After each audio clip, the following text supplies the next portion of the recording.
যানজটের নগরী ঢাকাকে শৃঙ্খলায় ফেরাতে বিভিন্ন সময় নানা উদ্যোগ নিয়েছে কর্তৃপক্ষ। এবারও বেশ কিছু উদ্যোগ নেয় ঢাকা সড়ক পরিবহন মালিক সমিতি।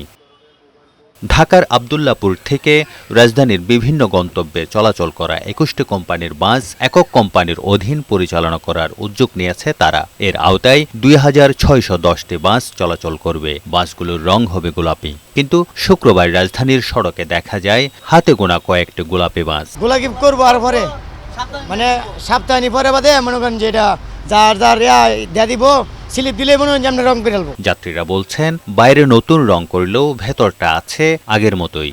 বাইরে দিয়ে রং করছে ঠিক আছে, বাট বাসের ভিতরে তো কিছু চেঞ্জ করে নাই, এটা তো মানা যায় না আসলে। এইগুলার ভিতরের উন্নতি হয় নাই, কিন্তু বাইরেটা শুধু রং করছে, এটা শুধু কালারই চেঞ্জ করছে, কিন্তু ভিতরে যে লক্কর চক্কর ছিল সব সেমই আছে এখন। এছাড়া এবার চালু করা হয়েছে ই-টিকেটিং পদ্ধতি। এসব বাস চলবে কাউন্টার পদ্ধতিতে।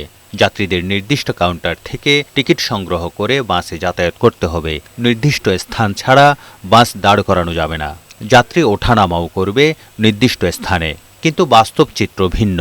যত্রতত্র ওঠানামা করানো হচ্ছে যাত্রী।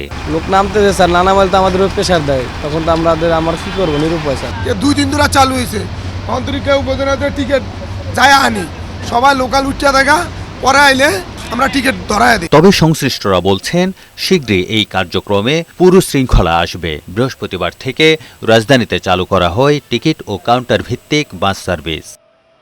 তারেক শিকদার, বৈশাখী সংবাদ, ঢাকা।